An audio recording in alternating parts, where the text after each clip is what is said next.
Hello friends, हम class 11th NCERT chemistry की पहली यूनिट पढ़ रहे हैं, some basic concepts of chemistry. तो इसके पहले वीडियो में मैं आपको जनरल इंट्रोडक्शन और डेवलपमेंट ऑफ केमिस्ट्री पढ़ा रहा था, तो उसमें थोड़ा सा बचा है, फिर हम आगे इसको और कंटिन्यू कर रहे हैं।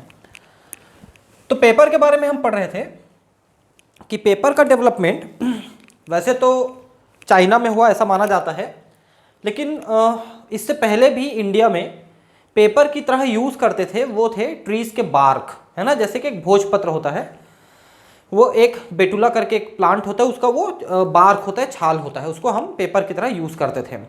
लेकिन सबसे पहले जो पेपर आज जो हम यूज़ करते हैं वो बनाया गया था चाइना में। Paper was known to India in the 17th century as account of Chinese travellers Itsing describes. तो इत्सिंग, देखिए जैसा मैंने बताया था कि चाइना से बहुत सारे ट्रेवलर्स आए इंडिया में, ह्वेनसांग, फाहियान, इत्सिंग। तो इत्सिंग ने इस चीज़ को लिखा है कि 17th century में हमने इंडिया में पेपर लेके आए। एक्सवेशन से Taxila indicate that ink was used in India from the 4th century। तो बहुत पहले से, आज से 1500 साल पहले से भी इंक हम लोग यूज़ करते थे ताड़पत्र वगैरह में लिखने के लिए, जिसको हम भोजपत्र कहते हैं। Colours of ink were made from chalk, red lead and minimum. तो इन सब चीज़ों से जो है इंक बना लिया जाता था, प्लांट वगैरह से निकाल करके या लेड वगैरह से, और उसको हम स्क्रिप्ट लिखने के लिए यूज़ करते थे पहले ज़माने में।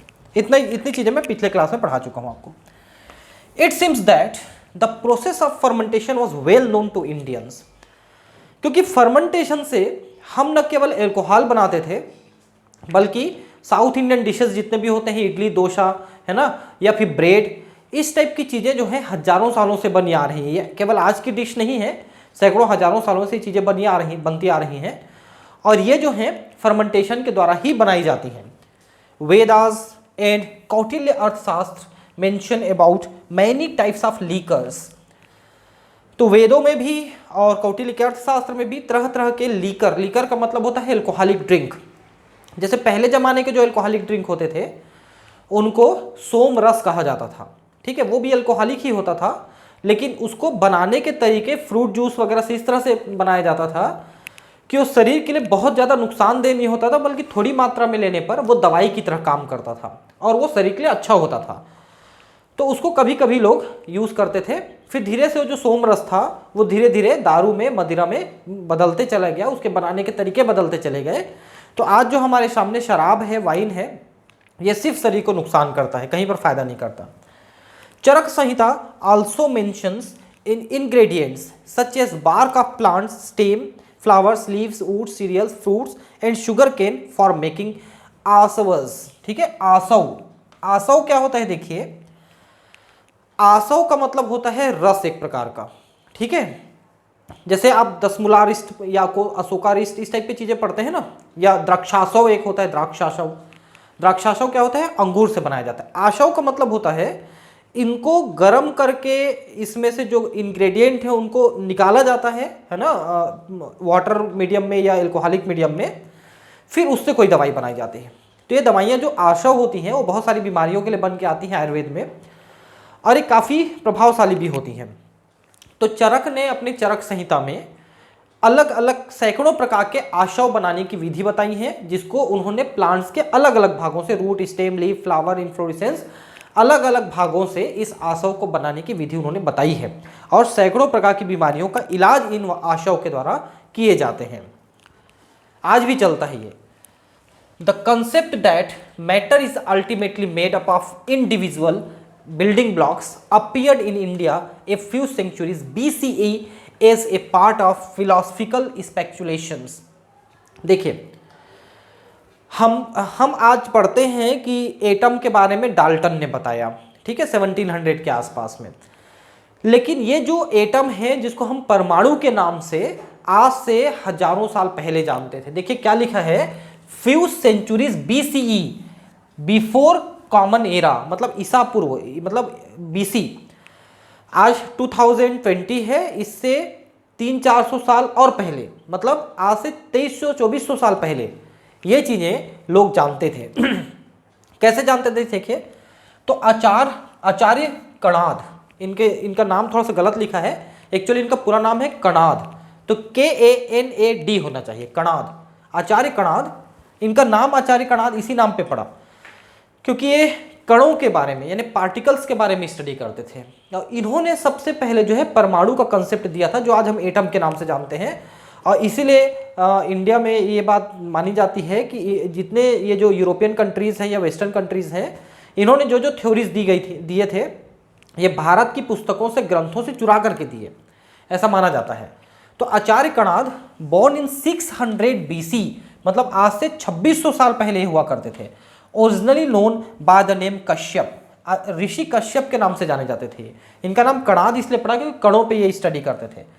तो Rishi Kashyap was the first proponent of the atomic theory, ठीक है। तो इन्होंने सबसे पहले एटॉमिक थ्योरी को दिया था। He formulated the theory of very small indivisible particles, और उन पार्टिकल्स को इन्होंने कहा कि ये डिविजिबल नहीं है, इनको और नहीं तोड़ा जा सकता, विच ही नेम्ड परमाणु कंपेयर टू एटम्स। तो परमाणु, परम अणु, परम मतलब सबसे छोटा, सबसे एक्सट्रीम, अणु का मतलब पार्टिकल, कण, जो सबसे छोटा कण है, सबसे छोटा पार्टिकल है, वो परमाणु के नाम से जाना जाता है। ही ऑथर्ड द टेक्स्ट वैशेषिका सूत्र, इनकी जो बुक लिखी गई थी, इन्होंने लिखी थी, उसका नाम था वैशेषिका सूत्र, और इसमें इन्होंने इस परमाणु का जिक्र किया था। According to him all substances are aggregated from smaller units called atoms, paramanu, which are eternal, indestructible, spherical, suprasensible and in motion in original state. तो इस परमाणु की इन्होंने क्या क्या विशेषताएं बताई, देखिए। एक तो ये इटर्नल है, मतलब ना तो ये बनाया जा सकता है ना ये खत्म किया जा सकता है, ये हमेशा रहता है। इनडिस्ट्रक्टिबल, नष्ट नहीं किया जा सकता, गोल होते हैं, स्फेरिकल, और सुप्रासेंसिबल का मतलब है इसमें बहुत सारे कैरेक्टरिस्टिक फीचर्स होते हैं, और वो कैरेक्टरिस्टिक फीचर्स इस बात पे डिपेंड करते हैं कि किस केमिकल का, किस एलिमेंट का वो परमाणु है, किसका वो एटम है, क्योंकि अलग अलग केमिकल्स, अलग अलग सब्सटेंसेस के परमाणु अलग अलग तरीके से बिहेव करते हैं।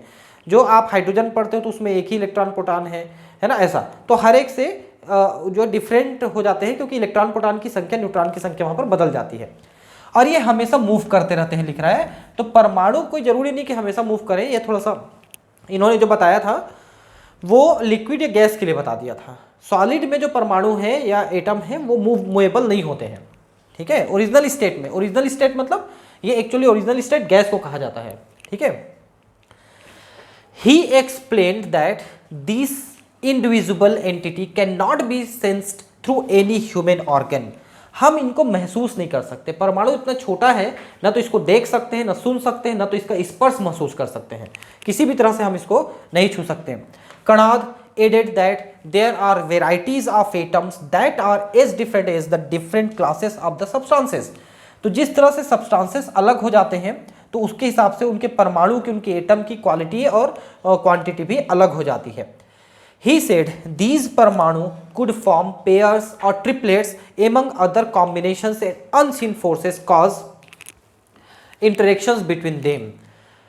तो ये परमाणु जो है 2, 3, 4 की संख्या में, विशेषकर इन्होंने 2 और 3 बताया था कि संख्या में ये मिलते हैं और ये जुड़े रह जाते हैं, उनके बीच में कोई इंटरेक्शन फोर्स लगता है जो इनको जोड़ के रखने का काम करता है, ठीक है, और इससे वो विभिन्न प्रकार की चीजें बनते हैं, ये इन्होंने कहा था। तो हम देखते हैं ना कि सब्सटेंस जो है अलग अलग प्रकार के एटम से, या तो एक ही प्रकार के एटम से, उनकी ज्यादा संख्या से, या कई प्रकार के एटम मिलकर बनाते हैं। जैसे मान लो H2O कहोगे तो उसमें हाइड्रोजन और ऑक्सीजन मिले हैं, लेकिन केवल O2 कहोगे तो केवल ऑक्सीजन मिले हैं, ऐसा।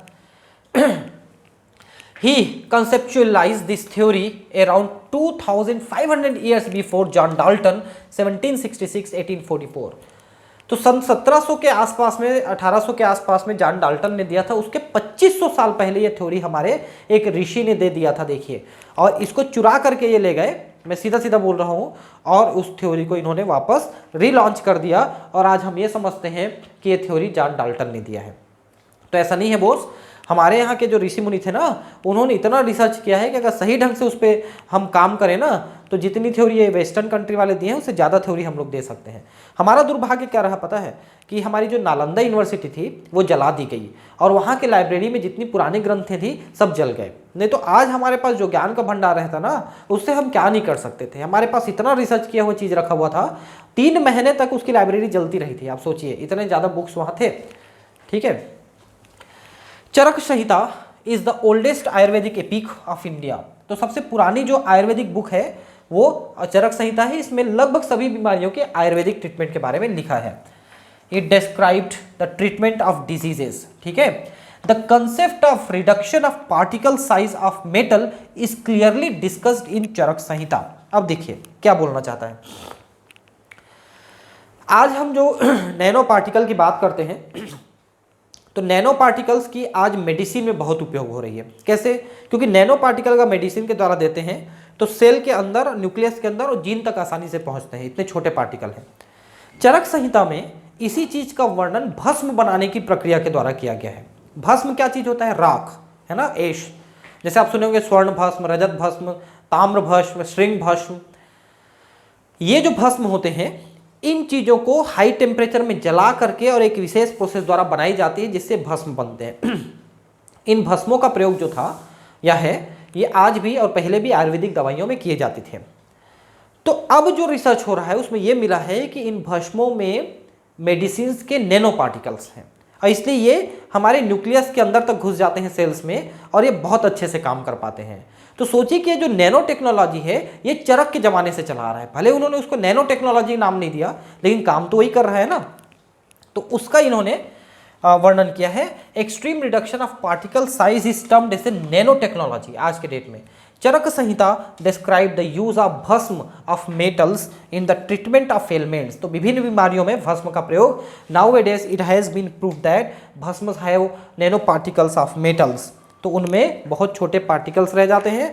आपको बता दें कि स्वर्ण भस्म हालांकि बहुत महंगा आता है, स्वर्ण भस्म, रजत भस्म, अब सोने का भस्म है वो तो इतना महंगा आता है, लेकिन कहा जाता है कि अगर स्वर्ण भस्म को सही ढंग से खिलाया जाए किसी व्यक्ति को तो जो मरने के कगार पे व्यक्ति है वो भी एक बार मौत के मुंह से वापस आ जाता है, ऐसा बोलते हैं। लेकिन स्वर्ण भस्म जो है, एक तो बनाना डिफिकल्ट है, दूसरा वो अगर कोई बना भी लेता है तो इतना महंगा पड़ता है। आज के डेट में जहाँ 45,000 रुपये 10 ग्राम सोने का रेट हो गया है, उस समय अगर हम भस्म बनाए, एक 10 ग्राम का अगर हम सोना लेके भस्म बनाए तो मुश्किल से 1-2 ग्राम भस्म बनेगा, जहाँ तक मुझे जानकारी है। तो सोचिए कि भस्म जो है इतने ज़्यादा कीमती हैं कि अगर हम इसका प्रयोग करना चाहें तो काफ़ी ज़्यादा पैसे खर्च करने पड़ेंगे। लेकिन अगर हम कर सकते हैं और सही ढंग से इसका कोई प्रयोग करने वाला, जानने वाला कोई वैद्य मिल जाए तो मौत के मुंह से भी इंसान को खींच सकता है। ठीक है, ऐसा एक वैद्य ने बताया था मुझे। After the decline of alchemy, electrochemistry reached a steady state but it too decline due to the introduction of the practices of western medicinal system in the year 20th century. देखिए, ये जो एल्केमी था, मैंने बताया था रस विद्या, जो पुराना सिस्टम हमारा, और इलेक्ट्रोकेमिस्ट्री मतलब रसायन के द्वारा रोगों की पहचान, उसका इलाज, ये दोनों लगभग एक ही चीज़ है। ये हमारी पुरानी विधा है, पुराना सिस्टम है जिसमें रोगों की पहचान रसायनों के द्वारा की जाती थी कि मतलब कौन से रसायन, कौन सी चीज़ें हमारे शरीर में कम हो गई, ज़्यादा हो गई, उसके आधार पर इलाज किया जाता था। बहुत अच्छा सिस्टम था, लेकिन थोड़ा सा धीमे इलाज होता था, आयुर्वेद की बात है। लेकिन जब 20वीं शताब्दी में, 19वीं शताब्दी में अंग्रेज लोग भारत आए, उन्होंने अंग्रेजी दवा भारत में लाई, एलोपैथी सिस्टम, तो लोगों ने देखा कि बहुत जल्दी असर करता है। बुखार 2 घंटे में उतर जाता है या पेट दर्द 1 घंटे में ठीक हो जाता है, जिसके लिए आयुर्वेदिक दवाइयाँ जो हैं हफ्तों लगा देती हैं। तो फिर एकदम से हाथों हाथ ले लिया लोगों ने। एक सस्ता भी पड़ता था, आप एक गोली खा के पेट दर्द ठीक हो रहा है तो आप जो 2 रुपये, 4 रुपये, 5 रुपये का आएगा, उसको आप अगर आयुर्वेदिक दवाई से ठीक करेंगे तो आपको सैकड़ों रुपये खर्च करने पड़ेंगे। ये प्रॉब्लम आती थी, तो लोगों ने इसको हाथों हाथ लिया। तो ये जो चीज़ें थी, हमारी पुरातन जो सिस्टम थी, वो धीरे धीरे डिक्लाइन होती चली गई। और during this period of stagnation, pharmaceutical industry based on Ayurveda continued to exist but it too decline gradually. तो आयुर्वेद सिस्टम उस समय तक बनी रही थी, धीरे धीरे और कम हो गई। धन्य है हमारे देश के कुछ जो ऋषि मुनि हैं, जैसे अभी रामदेव बाबा की मैं बात करूंगा, उन्होंने पिछले 20 साल में काफ़ी प्रयास किया कि आयुर्वेद को रीएस्टैब्लिश किया। उन्होंने मतलब लोगों को बताया कि आयुर्वेद क्या चीज़ है, हमारे पास क्या ज्ञान है, आप इसका प्रयोग करिए और उसके प्रयोग द्वारा आप स्वस्थ होइए। क्योंकि अब लोगों को ये समझ में आने लग गया कि भले ही एलोपैथी दवा बहुत जल्दी असर करता है, ठीक भी कर देता है, लेकिन बहुत सारे साइड इफेक्ट भी होते हैं। और अगर आप डायबिटीज़ है, ब्लड प्रेशर की दवाइयाँ आप खाने शुरू कर देते हैं तो जिंदगी भर खाना पड़ेगा, वो आपको ठीक नहीं करता, आपको सिर्फ रिलैक्स करता है। तो आयुर्वेद में अगर आप जाते हैं, योगा में आप जाते हैं, तो आप परमानेंट ठीक हो सकते हैं। इस बात को लोगों को समझाया और आयुर्वेद को रीएस्टैब्लिश करने में उनकी बड़ी महत्वपूर्ण भूमिका रही है। और आज लगभग हर कोई आयुर्वेद की जो है आयुर्वेद को पसंद करने लगा है। It took about 100 to 150 years for Indians to learn and adopt new techniques. तो नई चीज़ों को उस समय 18वीं शताब्दी 19वीं शताब्दी में 100-150 सालों में लोगों ने अडॉप्ट किया. During this time foreign products poured in, तो जो विदेशी चीज़ें थी वो भारत में आई. As a result indigenous traditional techniques gradually declined. सबसे बड़ी प्रॉब्लम इंडिया के साथ आया कि भारतीय लोग जो पुराने सिस्टम का प्रयोग करते रहे हैं दवाइयों में, कपड़े में, घरेलू सामान में, जैसे आप इंडिया में ही कोई चीज़ बना के इंडिया में ही सर्कुलेट करते हैं तो इंडिया की इकोनॉमी इंडिया में चलेगी. लेकिन अगर भारत को कोई व्यक्ति आके भारत में कोई चीज़ बेच के चले जाता है तो पैसा बाहर ले जाता है. तो यही चीज़ें होनी शुरू हो गई. जो पहले भारत में ही घूमती रहती थी इकोनॉमी, तो भारत सोने की चिड़िया थी. जब अंग्रेज आए तो उन्होंने वहाँ के बने हुए प्रोडक्ट भारत में बेचना शुरू किया और लोगों ने सोचा कि ये तो अंग्रेजों का चीज़ है, मतलब ज़्यादा अच्छा होगा, है ना. तो एकदम से हाथों हाथ लिया. तो अब धीरे धीरे भारत गरीबी की तरफ चला गया. और आज भी यही समस्या है. आज भी लोग इस बात को नहीं समझ पा रहे हैं कि अगर चाइनीज़ आइटम आप खरीदते हो तो आपके देश को क्या क्या नुकसान होता है. ऐसा modern science appeared in Indian scene in the later part of the 19th century. तो जो मॉडर्न साइंस है ये 19th सेंचुरी के एंड में, मतलब 1900 के आते आते में चालू हुआ. By the mid 19th century, मतलब 1850 के आसपास, European scientist started coming to India and modern chemistry started growing. तो 1850 के बाद जो है वहाँ से साइंटिस्ट आते गए, अपने प्रोडक्ट लाते गए और वो चीज़ें भारत में चलती चली गई. From the above discussion, you have learned that chemistry deals with the composition, structure, properties and interactions of matter and is of much use of human beings in daily life. देखिए, तो केमिस्ट्री में हम चीज़ों के बारे में कैसे बने हुए हैं, उनका स्ट्रक्चर क्या है, उनका कंपोजिशन क्या है, उनके गुणधर्म प्रॉपर्टीज़ क्या है, वो दूसरे के साथ कैसे रिएक्ट करते हैं, इन सब चीज़ों को पढ़ते हैं और हमारी डेली लाइफ में हम इसको यूज़ करने की कोशिश करते हैं. These aspects can be best described and understood in terms of basic constituents of the matter that are atoms and molecules. तो हम इन चीज़ों को समझने के लिए एटम और मॉलिक्यूल्स तक जाएंगे तो हम इन चीज़ों को बेहतर तरीके से समझ सकते हैं कि वो किस तरह से बने हुए हैं, कैसे काम करेंगे, कैसे उनके प्रॉपर्टीज़ हैं. That is why chemistry is also called the science of atoms and molecules. तो पूरा केमिस्ट्री ही एटम और मॉलिक्यूल पे डिपेंड करता है क्योंकि उन्हीं के बीच में इंटरेक्शन होना है, रिएक्शन होना है और हमको अलग अलग चीज़ें मिलती चली जाएंगी. Can we see weigh and perceive these entities atoms and molecules. क्या हम इनको देख सकते हैं, तौल सकते हैं, महसूस कर सकते हैं. तो देखिए, देखने के लिए तो हमको माइक्रोस्कोप की जरूरत पड़ेगी, है ना. वे तो जरूर कर सकते हैं. आजकल आप जानते हैं कि हर एक का एटॉमिक मास, एटॉमिक नंबर हमारे पास है. परसीव यानी महसूस करना. तो एक्चुअली एटम और मॉलिक्यूल को हम डायरेक्टली तो महसूस नहीं कर सकते, लेकिन देख करके हम उसको जरूर महसूस कर सकते हैं इसके द्वारा, माइक्रोस्कोप के द्वारा. It is possible to count the number of atoms and molecules in a given mass of matter and have a quantitative relationship between the mass and the number of this particles. तो yes, आज हम इनको गिन भी सकते हैं, इनको तौल भी सकते हैं और एक मटेरियल है एक निश्चित मास का, उसमें कितने पार्टिकल्स होंगे ये भी हम बता सकते हैं, उनके बीच में क्या क्या रिलेशनशिप है ये भी बता सकते हैं. आजकल सारी चीज़ें हम डेवलप कर चुके हैं.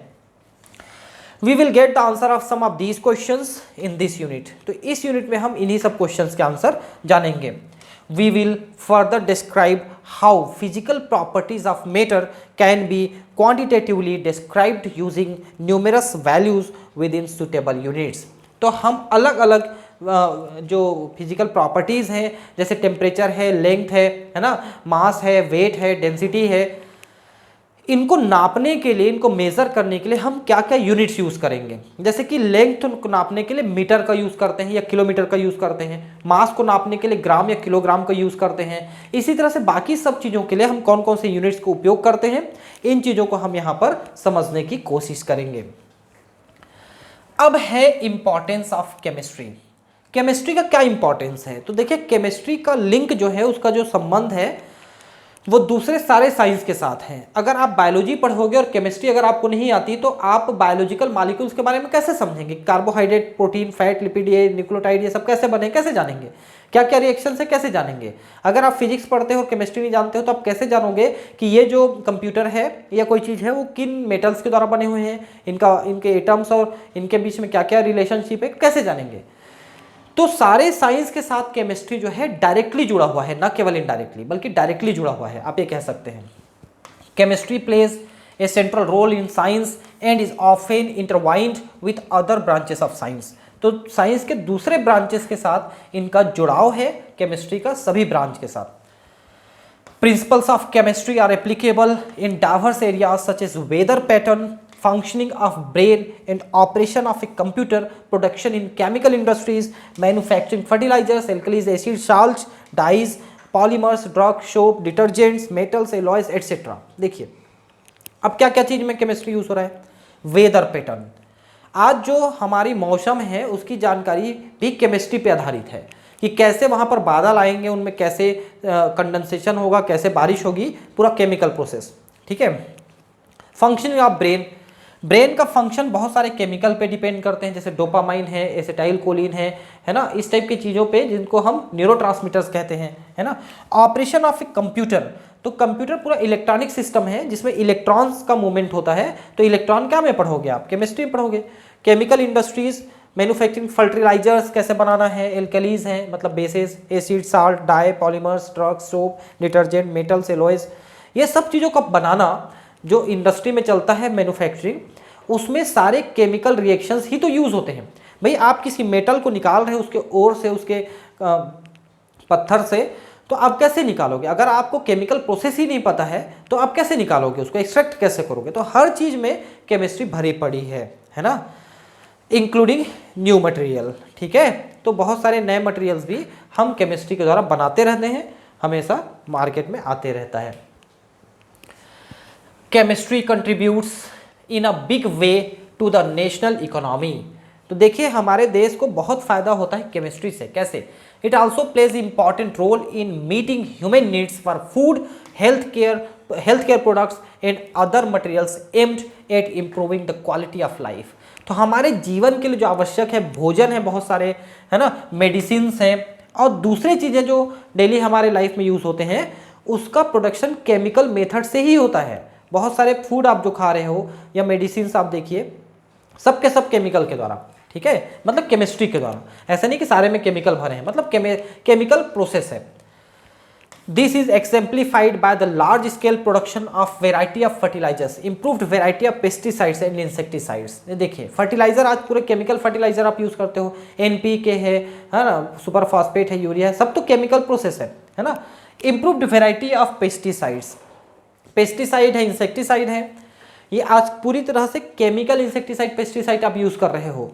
हालांकि फ्यूचर जो है इनका नहीं है, अब फ्यूचर 10-20 सालों बाद जो है लोग फिर से बायोलॉजिकल फर्टिलाइजर और पेस्टिसाइड्स, इंसेक्टिसाइड पे आने वाले हैं, तो इनका अब फ्यूचर नहीं रह गया है ज़्यादा दिन का, है ना। लेकिन फिर भी आज के तौर पे 2020 में तो, या पिछले 10-15-20 सालों से, 20 सालों से क्यों, ये 1970 से समझ लीजिए, 1970 से लेके मतलब 30 और 20 50 सालों से, 50 सालों से पूरा ये छाया हुआ है इंसेक्टिसाइड और केमिकल फर्टिलाइजर्स।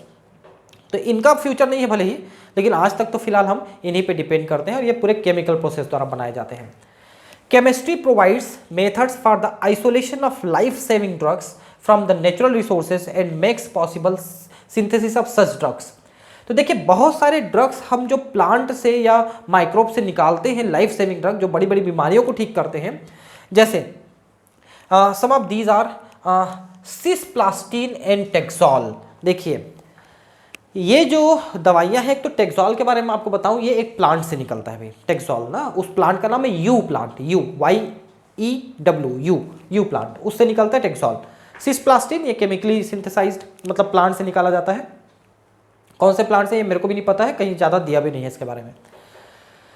तो ये जो दवाइयाँ हैं ये कैंसर के इलाज में काम आते हैं। कीमोथेरेपी आप सुने होंगे, कैंसर में कीमोथेरेपी करते हैं, मतलब जहर का इंजेक्शन लगाते हैं, उसमें केमिकल के इंजेक्शन लगाते हैं, तो ये केमिकल हैं। तो ये इतने ज़्यादा पावरफुल हुए, एक प्रकार से पॉइजनस हैं कि कैंसर के सेल्स नष्ट हो जाते हैं, लेकिन कई बार व्यक्ति की मौत भी हो जाती है इससे, और शरीर में बहुत सारे साइड इफेक्ट भी होते हैं।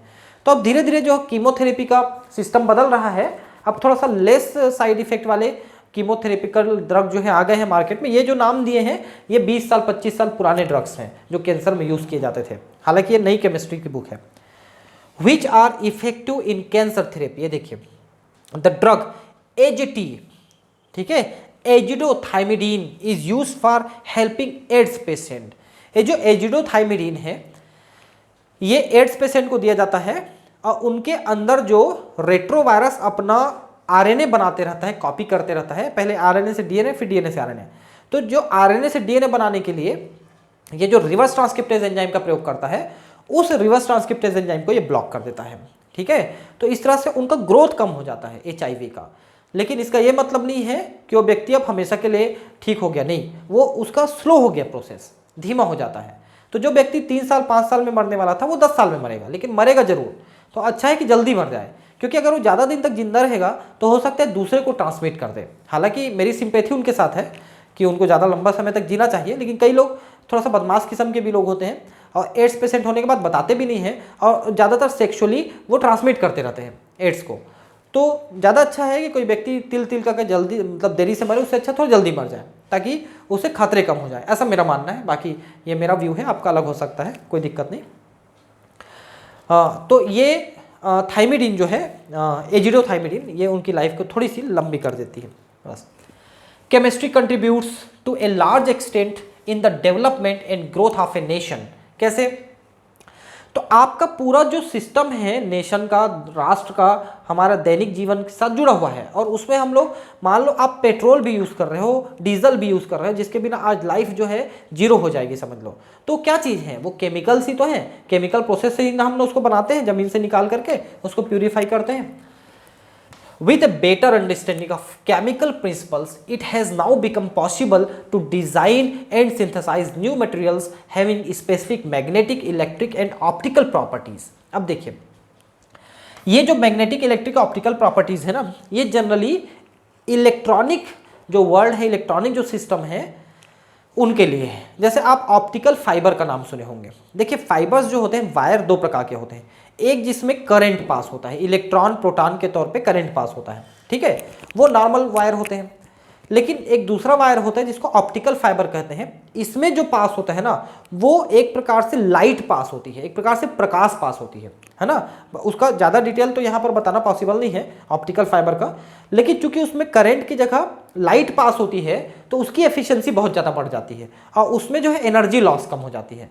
तो आजकल जो हम टेलीफोन वगैरह सिस्टम है, इसमें ऑप्टिकल फाइबर का ही प्रयोग करते हैं और उसकी जो एफिशिएंसी बहुत ज़्यादा बढ़ जाती है और इंटरनेट की स्पीड बहुत ज़्यादा बढ़ जाती है। तो ये सब चीज़ें जो हैं हम यहाँ पर केमिकल प्रोसेस के द्वारा, केमिस्ट्री के सिद्धांतों के द्वारा ही हमने बनाया है, ठीक है। This has lead to the production of super conducting ceramics. देखिए, सुपर कंडक्टर आपको पता है क्या होते हैं? सुपर कंडक्टर्स का मतलब होते हैं कि ऐसा वायर जिसमें हम इलेक्ट्रिक पास करें तो रेजिस्टेंस बिल्कुल मत रहे और सीधा सीधा पास हो जाए। क्योंकि ये जो भी हम वायर यूज़ करते हैं ना, इसका एक रेजिस्टेंस होता है। उस रेजिस्टेंस के कारण से क्या होता है, इलेक्ट्रिक को गुजरने में दिक्कत होती है।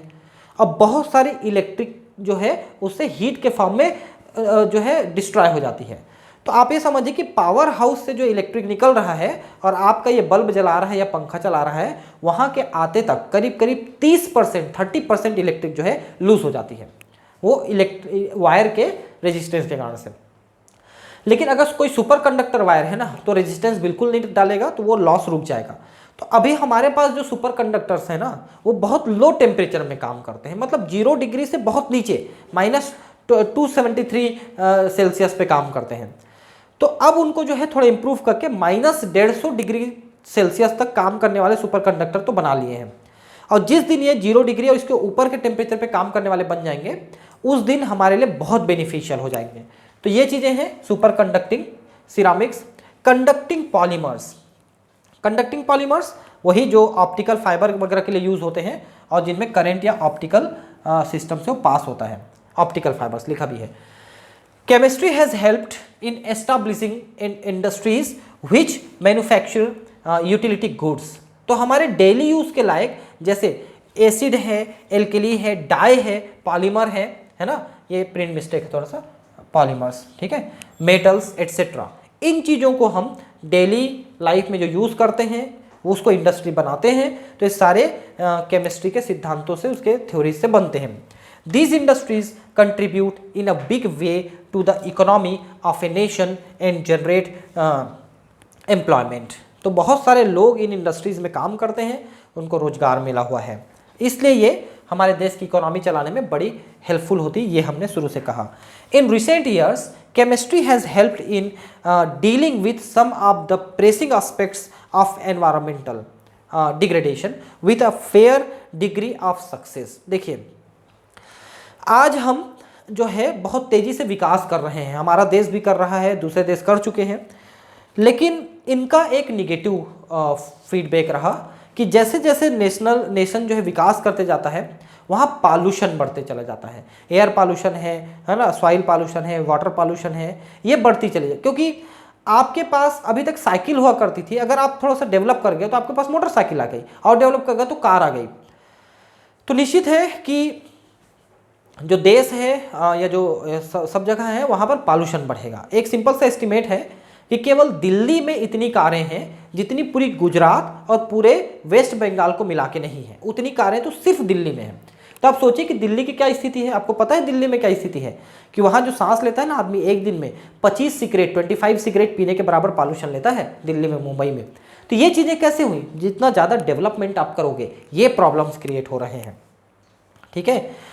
Safer alternatives to environmentally hazardous refrigerators like CFCs, chlorofluorocarbon responsible for ozone depletion in the stratosphere have been successfully synthesized। देखिए, इसके बारे में आपको पता होगा, ये जो क्लोरोफ्लोरोकार्बन है ये फ्रिज में, एसी में, इनमें यूज़ होते हैं गैस के तौर पे, कंप्रेशर के लिए।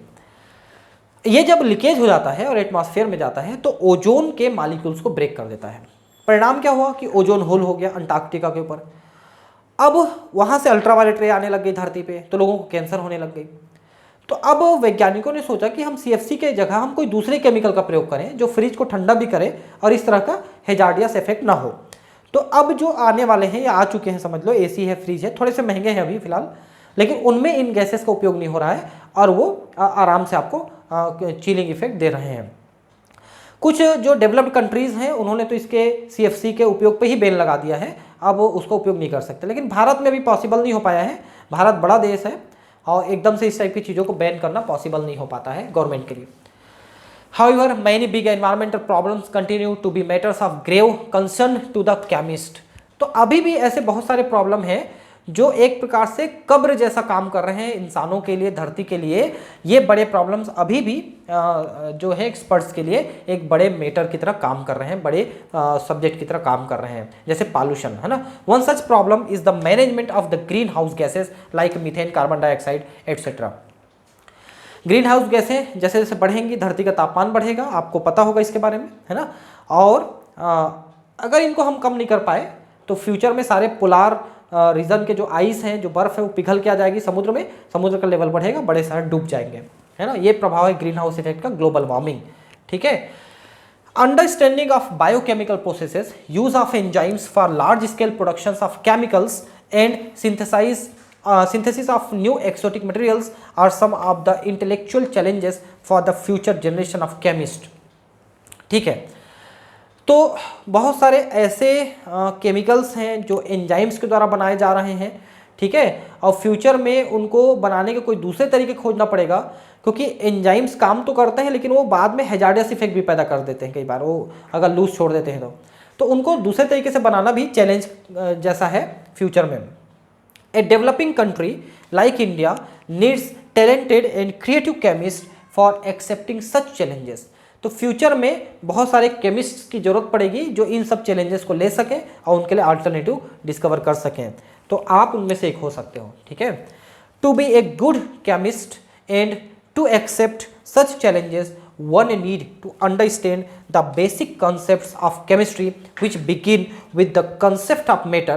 Let us start with the nature of matter।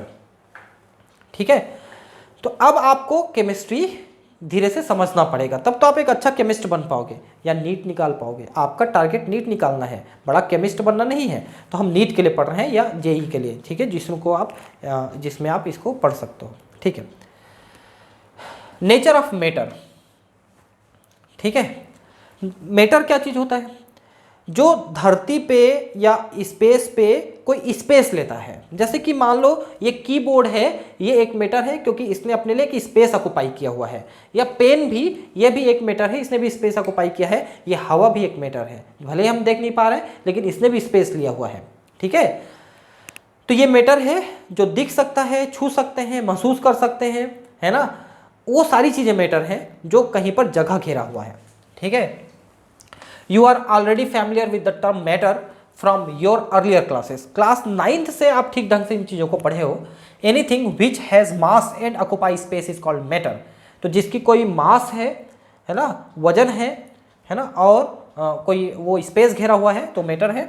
Everything around us, for example book है, pen, pencil, water, air, all living beings etcetera are composed of matters. आप भी मैटर हो, मैं भी मैटर हूँ, मैं भी मैटर का बना हूँ, ऐसा है।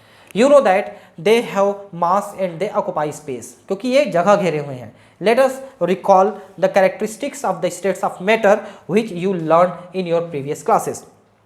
तो देखिए, अब स्टेट्स ऑफ मैटर तो 3 स्टेट में होते हैं, सॉलिड, लिक्विड और गैस। हालांकि एक चौथा स्टेट भी माना जाता है, प्लाज्मा स्टेट, जो सूर्य के अंदर है, बहुत हाई टेम्परेचर में ये स्टेट डेवलप होता है, लेकिन वो हमारे कोर्स में नहीं है फिलहाल, तो आप थोड़ा रिलैक्स कर सकते हो कि एक और एक्स्ट्रा चीज़ आपको नहीं पढ़नी पड़ेगी।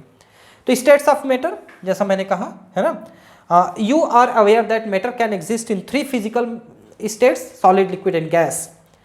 The constituent particles of matter in these 3 states can be represented shown in figure 1.1। ठीक है, देखिए यहाँ पर आप देखिए कि इसके जो मटेरियल्स हैं, इसके जो पार्टिकल्स हैं, सॉलिड के पार्टिकल्स की विशेषता क्या है। ये पार्टिकल्स बहुत पास होते हैं, एक दूसरे से स्ट्रॉन्ग फोर्स द्वारा जुड़े होते हैं, और ये यहाँ पर इसके अंदर मूव नहीं कर सकते।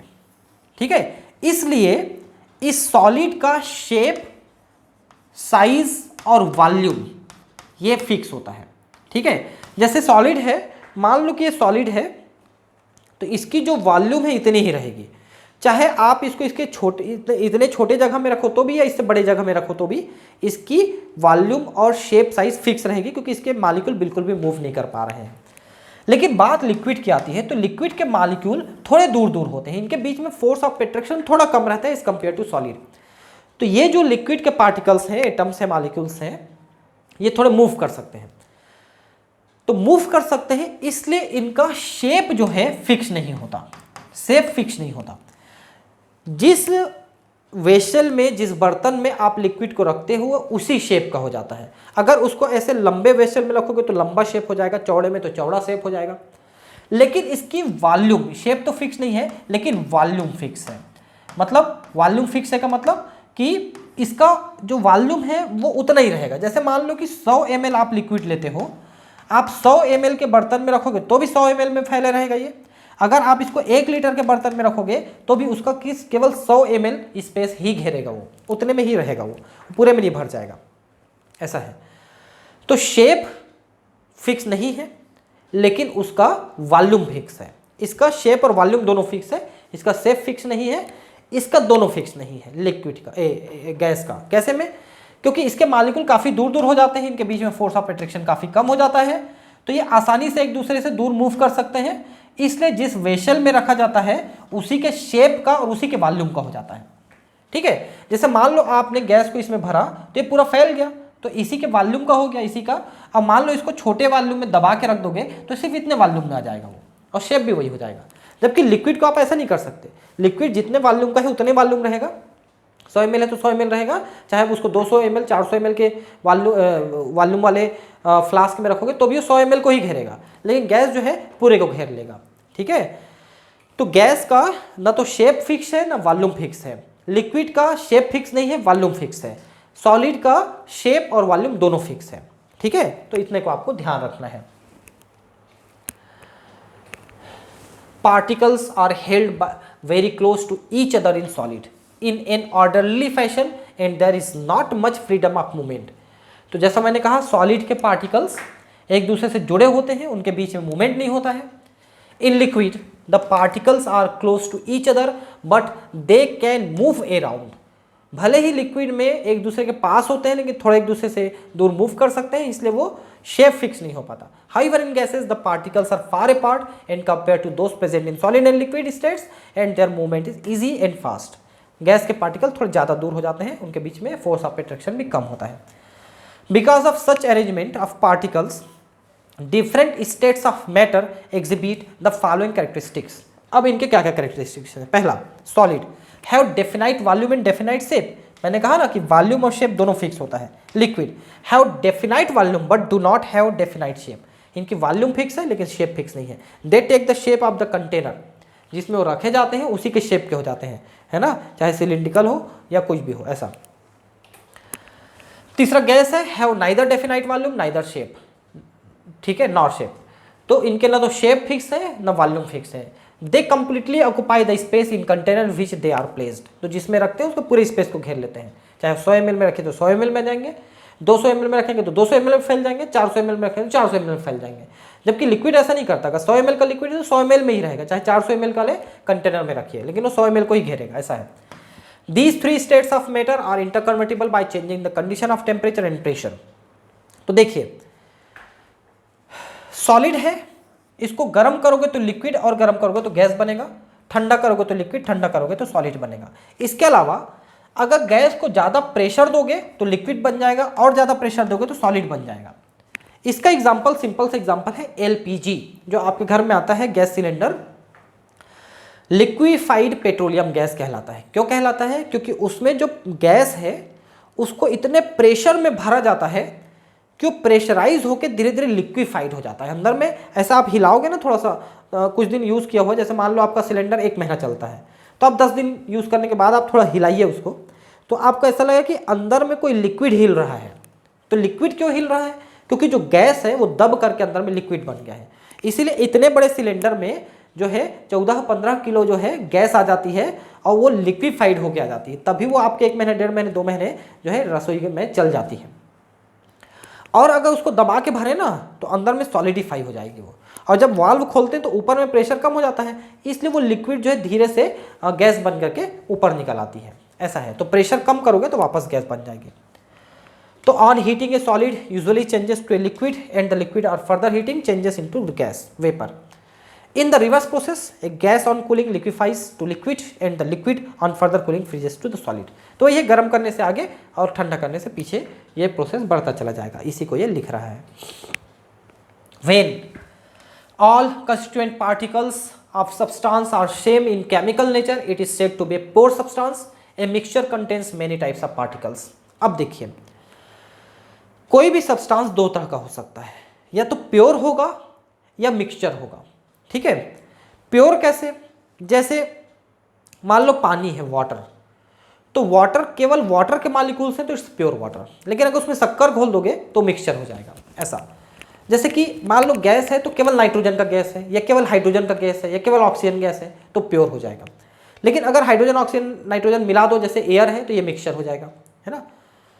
तो इस तरह से प्योर और मिक्सचर। तो प्योर में जो है कंपाउंड आते हैं और एलिमेंट्स आते हैं, जबकि मिक्सचर में इनका मिक्स कंडीशन आता है।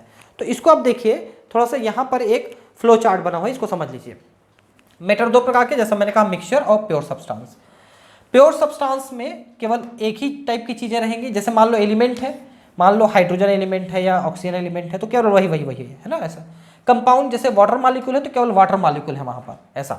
तो ये प्योर सब्सटेंस है। मिक्सचर एक से अधिक चीज़ों का मिक्सचर। अब मिक्सचर में होमोजीनस और हेट्रोजीनस दो प्रकार का है। जैसे आपने मान लो पानी लिया 1 गिलास, उसमें 1 चम्मच शक्कर डाल दिया, एक टीस्पून फुल शक्कर डाल के घोल दिया, तो होमोजीनस मिक्सचर है। क्योंकि 1 गिलास पानी जो आपने लिया है, ठीक है, ये 1 गिलास पानी आपने लिया है, इसमें शक्कर घोला, तो अब पानी को यहाँ से 1 चम्मच निकालो, यहाँ से निकालो, यहाँ से निकालो सॉल्यूशन को, तो हर जगह पानी और शक्कर के अमाउंट बराबर मिलेगा, इसलिए ये होमोजीनस मिक्सचर है। हेट्रोजीनस मिक्सचर कैसे बनता है? जैसे मान लो आपने थोड़ा सा शक्कर लिया और थोड़ा सा नमक ले लिया, इन दोनों को मिलाइए, तो आप कितना भी मिलाएंगे तो एकदम सब तरफ बराबर नहीं मिलेगा, समझिए ना आप, है ना। तो मान लो इतना ढेर बना, तो यहाँ पर से आप 1 चम्मच और यहाँ पर से 1 चम्मच निकालोगे, तो हो सकता है यहाँ पर शक्कर ज़्यादा, यहाँ पर नमक ज़्यादा मिले आपको, ऐसा हो जाएगा। एकदम बराबर आप नहीं मिला सकते कैसे में भी। तो इस टाइप का जो होता है वो हेट्रोजीनस मिक्सचर होता है। तो मिक्सचर में एक से ज़्यादा चीज़ें मिली होती हैं, ठीक है। A mixture contains particles of 2 or more pure substances which may be present in its any ratio. ठीक है, कम ज़्यादा हो सकते हैं। जैसे आपने शक्कर और नमक लिया तो शक्कर को आपने 1 चम्मच लिया, नमक को 2 चम्मच ले लिया, है ना, ऐसा मिक्सचर हो जाएगा, है ना। या आपने पानी लिया तो पानी 1 गिलास लिया, उसमें 1 चम्मच शक्कर भी डाल सकते हो, 2 चम्मच भी डाल सकते हो, ऐसा। तो मतलब मिक्सचर में फिक्स जो है उसका कंस्टिट्यूएंट नहीं होता। Hence their composition is variable, composition उसके अलग अलग हो जाएंगे। Pure substance forming mixtures are called its components.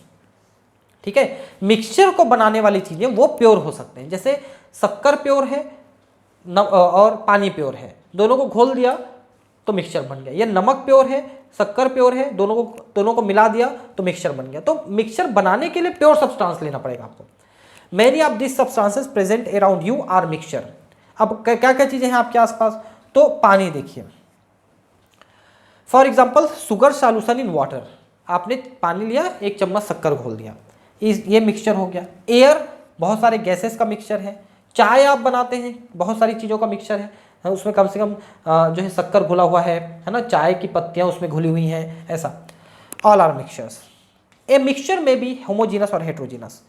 अगर एक जैसा है सब तरफ, जैसे चाय जो बना के आपने छान लिया वो होमोजीनस हो गया, शक्कर घोल दिया होमोजीनस हो गया, क्योंकि सब जगह कंस्टिट्यूएंट एक जैसा है। हेट्रोजीनस कब, जब अलग अलग रहेंगे। ठीक है, in homogeneous mixture the components completely mix with each other. This means particles of components of the mixture are uniformly distributed throughout the bulk of the mixture and its composition uniform throughout. Sugar solution in air are example of homogeneous mixture, क्योंकि बराबर बटे हुए हैं सारी चीजें, है ना, ऐसा है। In contrast to this, in heterogeneous mixture, the composition is not uniform. जैसे आपने शक्कर और नमक को मिलाया तो एकदम बराबर नहीं मिलेगा, ऐसा। For example mixture of salt and sugar, grains, salt and sugar, grains and pulses along with is some dirt often stone pieces। जैसे आप दालें खरीद के लाते हो, चावल है, गेहूं है, तो आपकी माता जी जो है उसको लेकर के उसको साफ करती है, तो देखना उसमें से ऐसे कंकड़ पत्थर निकाल के फेंकती है, तो कई बार ज़्यादा निकलता है, कई बार कम निकलता है, तो यूनिफॉर्म डिस्ट्रीब्यूशन नहीं है। ये सब हेट्रोजीनस मिक्सचर है। You can think of many more examples of mixtures which you come across in the daily life. ठीक है, तो और कौन कौन से मिक्सचर आपके लाइफ में आते हैं। ठीक है, तो जैसे आप जूस पीते हो तो वो एक प्रकार का मिक्सचर है ना, या फिर आप कोका कोला पीते हो, है ना, तो वो मिक्सचर है। और क्या मिक्सचर यूज़ करते हो तो देख लेना आप क्या क्या है, आपको तुरंत समझ में जाएगा। It is worthwhile to mention here that the components of mixtures can be separated by using physical methods. Mixture को आप आराम से अलग कर सकते हो, such as simple hand picking. जैसे मैंने कहा कि अनाज के दानों के साथ जो आए कंकड़ पत्थर हैं उनको बीन बीन करके उठा उठा करके फेंक सकते हो, हैंड पिकिंग। ठीक है, फिल्ट्रेशन, आप छान सकते हो, जैसे पानी में डर्ट दिख रहा है, आप उसको छानेंगे तो थोड़ा साफ हो जाता है। ठीक है, क्रिस्टलाइजेशन, कुछ चीज़ें जो घुली हुई हैं आप उसको क्रिस्टलाइज करके अलग कर सकते हो। जैसे पानी में शक्कर घुला हुआ है तो शक्कर के क्रिस्टल बना के आप अलग कर सकते हो। या फिर डिस्टिलेशन, जैसे मान लो एल्कोहल और पानी मिक्स किए हुए हैं तो आप उसका डिस्टिलेशन करिए, थोड़ा कम टेम्परेचर में उबालिए तो एल्कोहल जल्दी वेपर बन के अलग हो जाएगा। तो इस तरह से डिस्टिलेशन होता है। Pure substances have characteristic different from mixtures. देखिए, प्योर सब्सटेंस का अलग जो है उसके कैरेक्टर्स होते हैं। Constituent particles of pure substances have fixed composition. जैसे देखिए, copper, silver, gold, water and glucose are some example of pure substance. इनके जो पार्टिकल्स हैं उनके कैरेक्टरिस्टिक फीचर फिक्स हैं। Glucose contains carbon, hydrogen, oxygen in a fix ratio and its particles are of some same composition. Hence like all other pure substance glucose has a fixed composition. तो pure substance का composition fix होता है। Glucose है, water है, water H2O है, glucose है C6H12O6, तो इनका कंपोजिशन फिक्स है। Also it's constituent carbon, hydrogen and oxygen can not be separated bye simple physical methods. तो प्योर सब्सटेंस के कंस्टिट्यूएंट पार्टिकल को आप अलग नहीं कर सकते। जैसे कि आपने कहा C6H12O6, इससे बना हुआ है एक ग्लूकोज जो कि प्योर सब्सटेंस है। क्या आप कार्बन, हाइड्रोजन, ऑक्सीजन को अलग कर सकते हो इजीली? नहीं कर सकते ना। जो फिजिकल प्रोसेस है, जो अभी आपने पढ़ा, हैंड पिकिंग है, क्रिस्टलाइजेशन है, उससे अलग नहीं कर सकते इनको। प्योर सब्सटेंस अब दो प्रकार के होते हैं, एलिमेंट्स एंड कंपाउंड्स। एलिमेंट्स में एक ही प्रकार के पार्टिकल होते हैं, कंपाउंड में एक से ज़्यादा प्रकार के पार्टिकल होते हैं। जैसे एलिमेंट आपने कहा ऑक्सीजन, ये एक एलिमेंट है, ठीक है, या फिर नाइट्रोजन एलिमेंट है या कॉपर एलिमेंट है, तो इसमें सिर्फ यही पार्टिकल्स है ना। लेकिन जैसे H2O एक कंपाउंड है, तो कंपाउंड में इसमें हाइड्रोजन ऑक्सीजन दोनों है।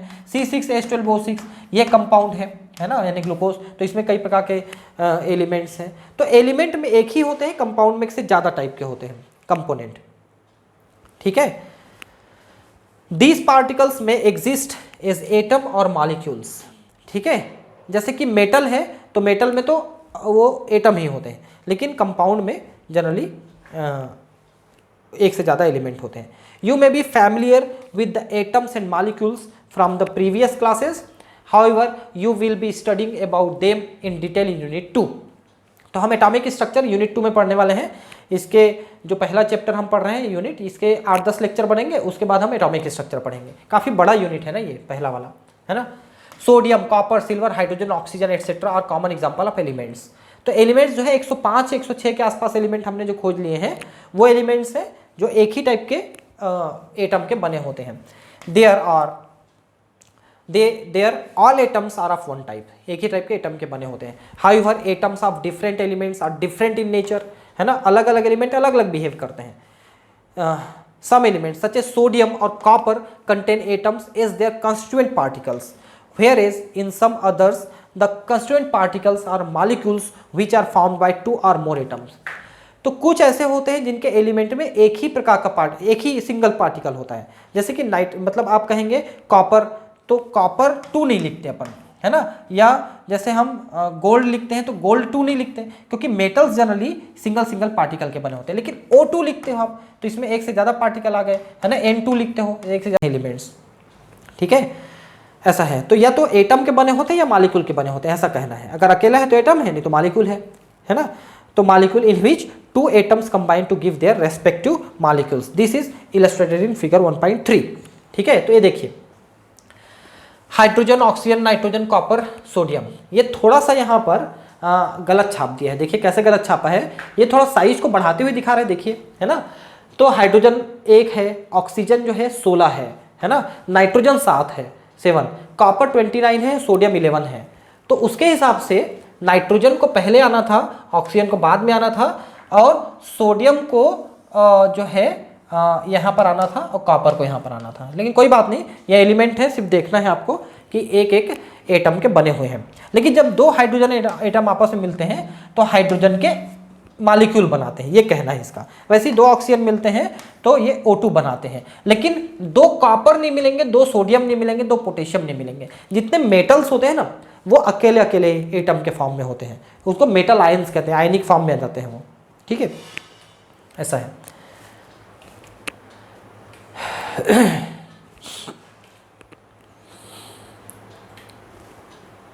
When 2 or more atoms of different elements combine together in a definite ratio, the molecules of compound is obtained। अब देखिए एक से ज़्यादा प्रकार के एटम या मॉलिक्यूल मिले, जैसे आपने कहा H2O, अब इसको देखिए, इसमें हाइड्रोजन का मॉलिक्यूल लेकिन ऑक्सीजन का एटम यूज हुआ है। तो मॉलिक्यूल्स और एटम्स आपस में मिलते हैं तो कंपाउंड बनता है, ठीक है। जैसे C6H12O6, ये देखिए, है ना।